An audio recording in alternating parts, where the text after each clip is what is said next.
Hello and welcome to a WION Sports special with me, Digvijay Singhdeo. Now, sport teaches us about victory and defeat, but sport is also eternal. There are some sporting feats that are timeless, especially those achieved at the Olympic Games. As we build up towards the Tokyo Olympics, I'm joined by two men who are part of Indian sporting royalty. Leander Paes ended India's 16-year wait for an Olympic medal at Atlanta in 1996.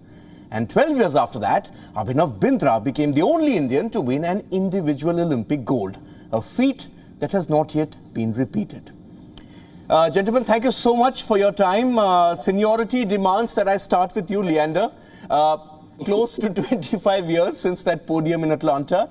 Now, when you stand on the Olympic podium, it is also about soaking in the moment.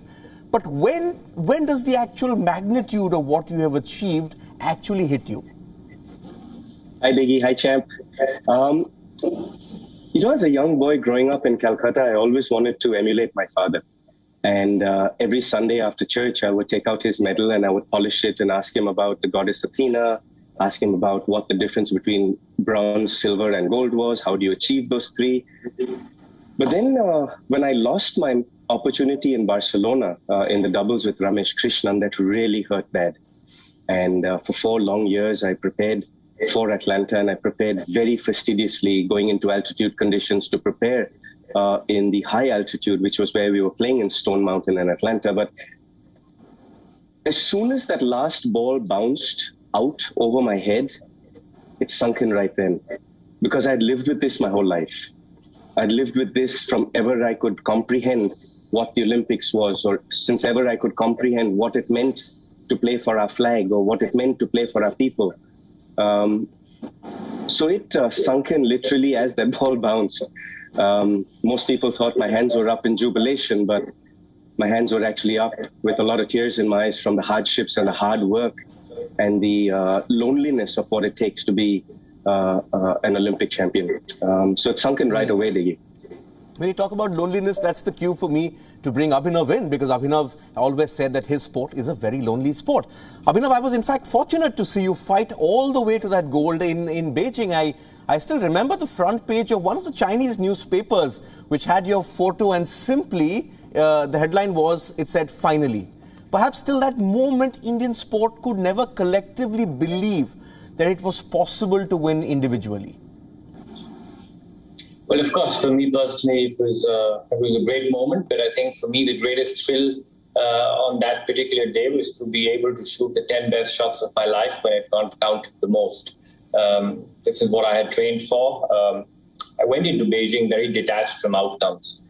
What my goal was to be the best that I could be. We had 60 shots in qualification and 10 shots in the final at that point of time. So it meant that I had 70 competitions to compete in, and I was competing really against my own self. And the real goal was to be able to give it my best every single shot and just try and stay in the moment and not really worry about the outcome too much. I remember going into Beijing in a very interesting state of mind, because just before I boarded my flight, or the night before I boarded my flight into to Beijing, I looked myself in the mirror and asked myself the question, have I given it all I could in the last 4 years to prepare for these Olympic Games? And I was a person very critical of my own self. And the answer was yes. So even before I shot the first shot of the Olympic competition in Beijing, I was already a winner. I was a winner in my own eyes. And that really mattered to me. And, I was never an athlete who was able to really attain self-belief, but I had my self-respect. And that really mattered to me individually, really mattered to me personally. And that really gave me the security to go out there and do what I had to do and really be focused on the job of executing good shots, one after the other. And that's what I just tried to do. Leander, just listening to Abhinav there, you were inside that Beijing village when he won it. Can you sort of recollect the euphoria of what it meant to all of you back then? I'm so proud of you as a young champion. I mean, you really epitomize what the grace and culture of what a champion should be. and the way you conduct yourself, the way you actually go out and and support young athletes to become champions just like yourself. But that day in Beijing, you made me really proud. You made me really proud to be an Indian. You made me really proud to be an athlete in our Indian contingent at the Olympics. And you definitely etched your way into legendary status. You're in the history books forever. Well done. Abhinav, Sydney was your first games. Sydney was when Leander was the flag bearer. He'd just gone out there in 1996 and won that medal. And that medal came in singles. That's the beauty, isn't it? I mean, here was a boy who went and who always sort of, wanted to go out there and beat the odds. And he goes and does it in singles. And that rubbed off on a lot of young sports persons in the next 3 or 4 years. Absolutely. I think the Atlanta games, the first games I actually followed, and I watched them on television. And I remember watching the opening ceremony even in Atlanta, and of course following Leander and him winning that bronze medal was a defining moment for me as well, because it gave me the inspiration, it gave me the motivation to really follow my dreams, really aspire to firstly just compete in an Olympic Games and to become an Olympian. And of course, once Leander had won in Sydney, remember Malaysia winning in 2004, Gaurav Rathore winning, everybody was just raising the bar, and each of these athletes who've medaled, and even the athletes who haven't medaled, they all inspired me throughout the journey, because, athletes are overcoming all odds from day to day, and they inspire me to a great, great degree. So Leander has a lot of, I owe a lot to him as well for providing me that motivation as a young boy. Yes, and that's why Leander Paes is sort of one of the reasons I reached out to him was I said, it all started with you, so you've got to be on this show as we look ahead to the games. But Leander, you were told, well done for reaching the medal rounds. Thank you, beta. Pat on the back, well done. It's okay, even if you don't win, it doesn't make a difference. But as I was telling Abhinav, your achievement perhaps remains one of the greatest underdog stories in sport, because I think no one apart from you and your father believed that you could win a medal in men's singles. I think growing up in India, Diggy, you always are playing the underdog. I think growing up in India, and especially in the two sports that Abhinav and myself play in, the odds are against you. There's a huge history and tradition in shooting and culture in our country. In tennis, there's a little bit of a history with Ramanathan Krishnan and the Amrit Raj family. But really, the infrastructure that both of us had to grow up in, or the lack of infrastructure that we had to grow up in, made our disciplines very difficult to win a medal. Growing up in India, you have to have a very deep sense of self-belief. You have to have a very deep sense of courage, and not everyone has that self-belief. Abhinav is so graciously saying that he didn't necessarily have that self-belief, but he had the self-worth when he looked in that mirror. And that's a huge thing. For us athletes, we don't have an organization that pays for our equipment or pays for our travel or pays for our hotels or our coaching or our staff. We have to do it ourselves, and it's a family effort. And that's why I recognize with Champ. It's a family effort. So in that, I think that the belief system that my parents created for me, and this fire that burned in my belly to emulate my father, was really what stood me in good stead. Okay, but Abhinav, just again dwelling on what Leander is saying, the fact remains that even when in your first Olympics, which was Sydney, it was basically the expectations were mostly from the Indian hockey team because of our sort of rich legacy. Individual sport was about near misses. He mentioned the late Milkha Singh coming fourth. There was Gurbachan Randhawa coming fifth in the hurdles in Tokyo in '64. P.T. Usha. Leander sort of ended that cynicism and that that feeling of Indian individual athletes sort of being second class, and that was sort of that turning point in a sense for India's Olympic journey.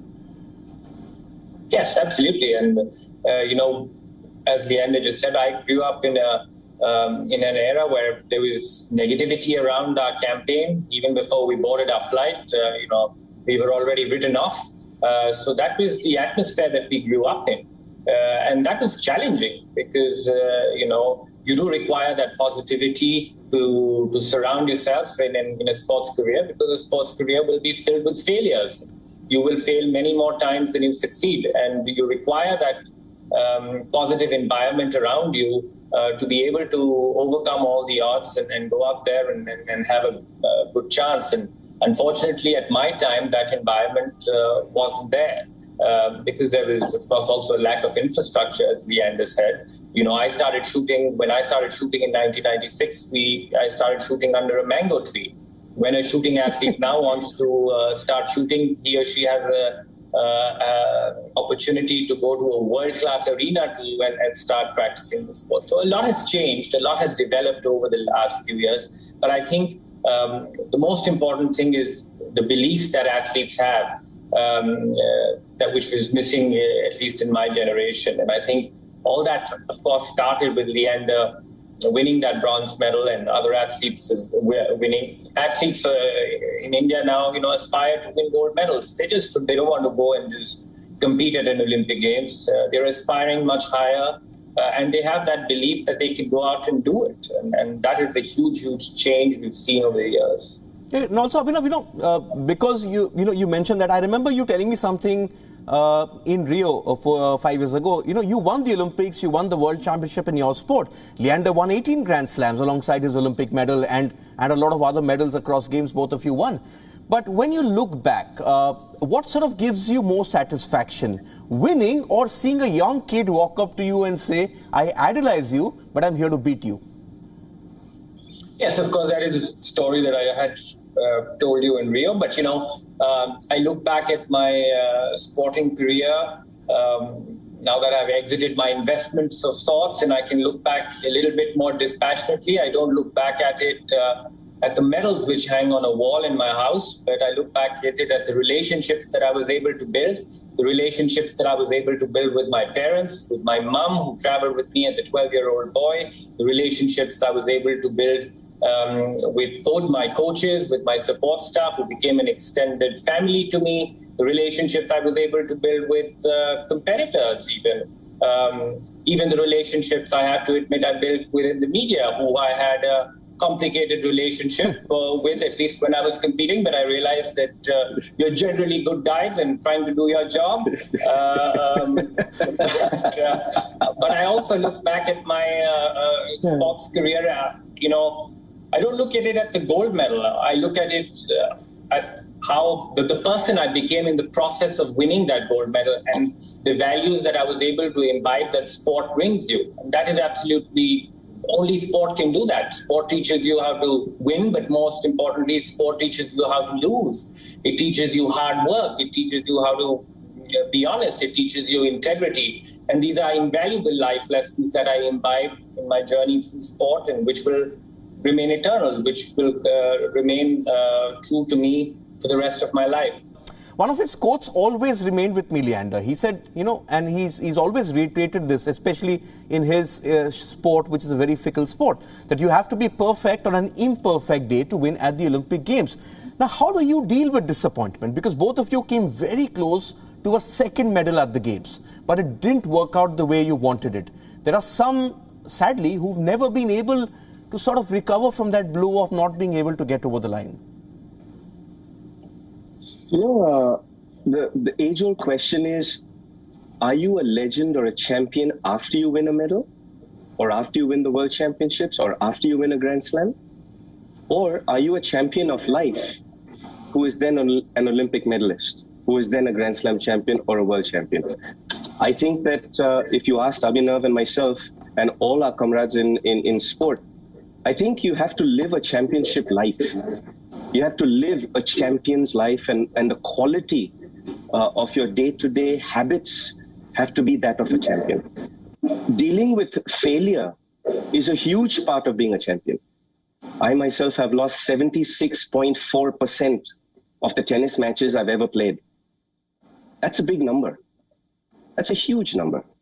But it's how you deal with that, how you learn from that, how you reinvent yourself from that, and not only learn from your losses, but also learn to replicate your wins. Now, it's not about just winning. It's about what did you do to win. Abhinav, just looking ahead, there seems to be a lot of hype around the Indian shooting team this time. Understandably so, they've done well. But 15 shooters do not necessarily sort of translate into 15 medals. Now, how optimistic are you, considering that for many, these are the first games? Well, I am optimistic. I look at sport and look at shooting just as a fan now.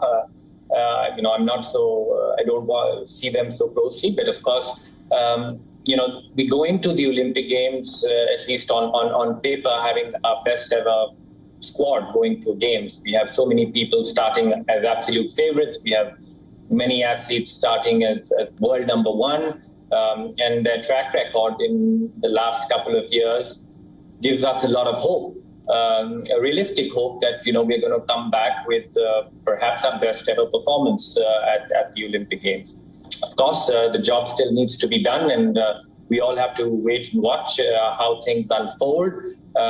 These games are going to be a unique games, which will require a lot of adaptability because of this whole COVID situation.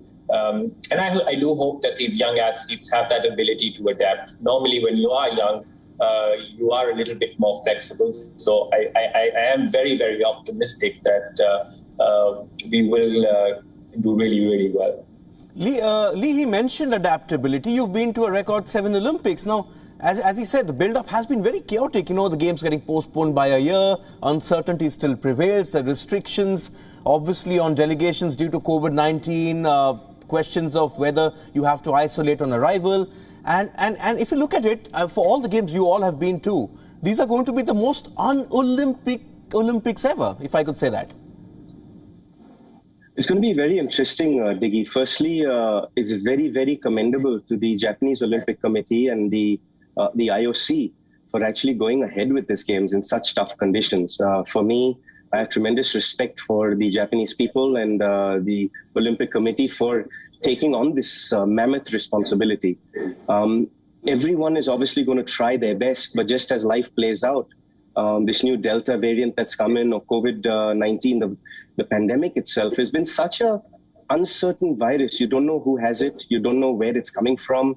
It's invisible. You don't know as to which athletes you're mingling with, and with all the precautions that you take, whether you get your 2 vaccinations, whether you test on a daily basis, whether you keep social distancing as best as you can, considering playing a sport, especially when it comes to team sport.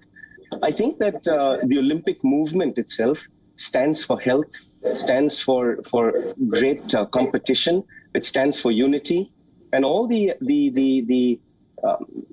beautiful traits that the Olympics stands for.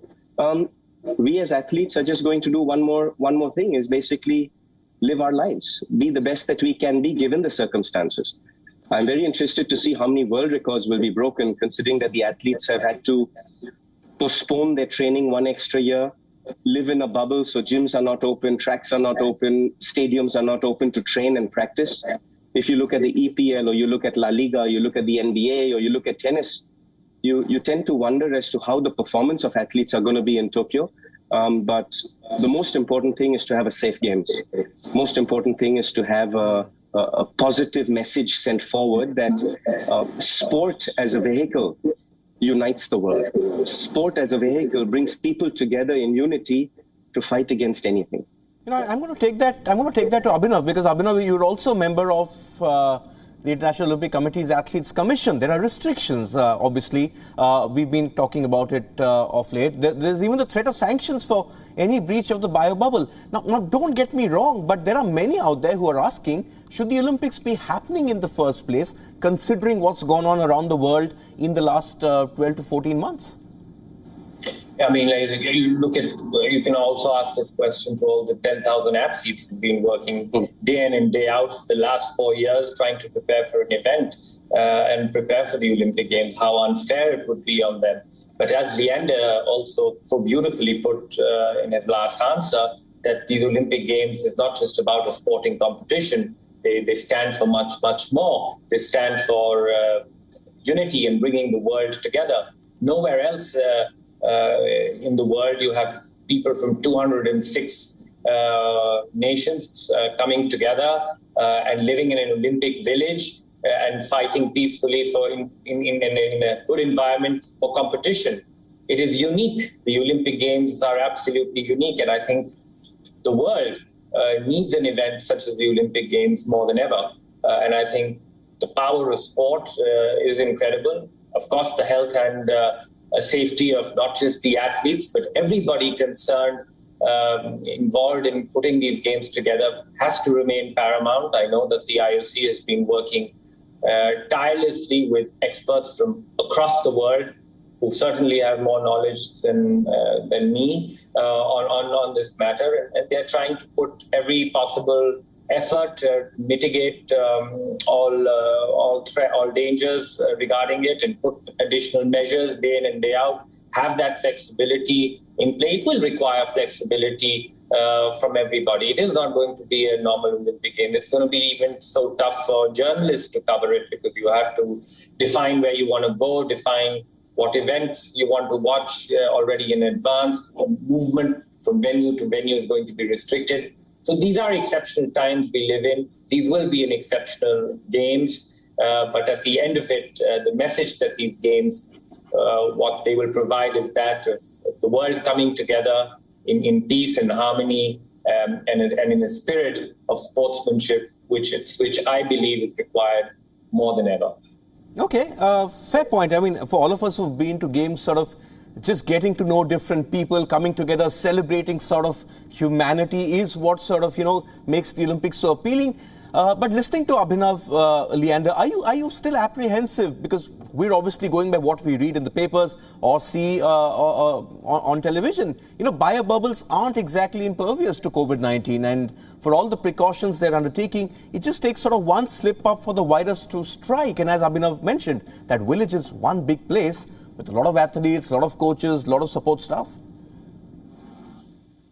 That's right, Diggy. I mean, when you look at the ATP Tour, on the tennis tour, or you look at the Grand Slams, as frequent as the testing is every day, as frequent as the measures that are taken to keep the athletes within the bubble, there will be a breach.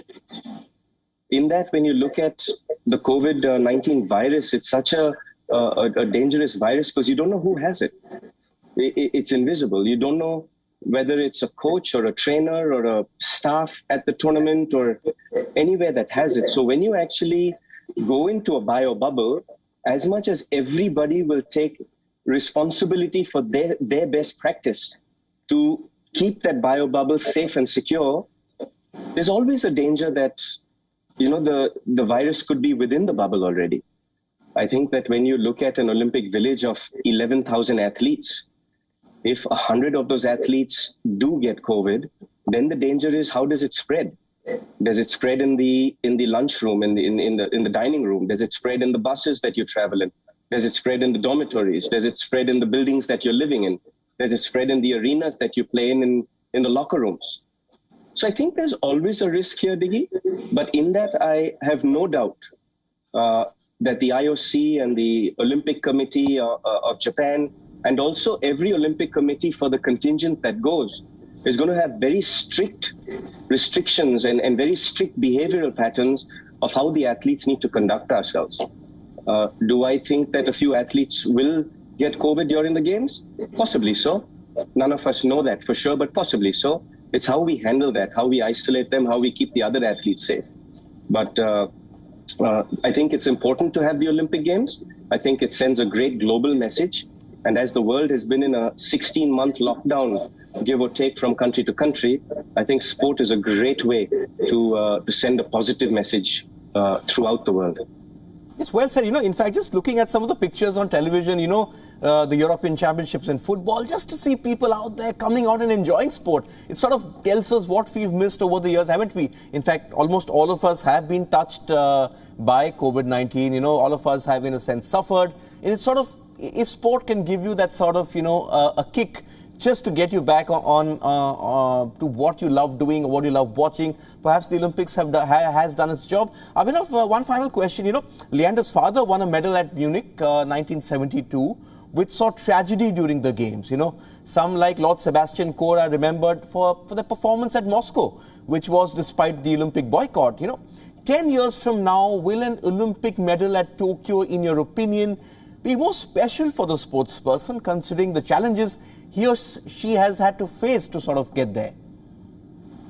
Possibly so. I think there have been lots of adversities and a lot of resilience required on behalf of not just the athletes, but also everybody concerned. And I think that resilience and that adaptability, which we just talked about, will need to be displayed to a great extent while they're actually competing in Tokyo, because things can change quite rapidly, which will require them to really adjust and be flexible, and will require a lot of courage, will require a great degree of resilience to be shown by the athletes, and demand them to really dig deep. And I think for sure, perhaps you're right that 10 years down the road, we can look back at the champions of Tokyo and see and admire them with even greater respect. Okay. On that note, I'm going to wind this up. Thank you both for sharing your memories and just giving us insights, in a sense, into what it takes to win at the Olympics. And not just win, but, as Leander said, to sort of become the person that you have become because of the games. I haven't competed at an Olympic Games, but having covered a few games, they sort of really taught me a lot. Hopefully, we get a celebration of sport in Tokyo. And as you all were mentioning, and not the agenda isn't sort of dominated by COVID-19. Thank you, Leander. Thank you, Abhinav, once again for this. Thanks, Diggy. Thanks, champ. Thank you. Bye-bye.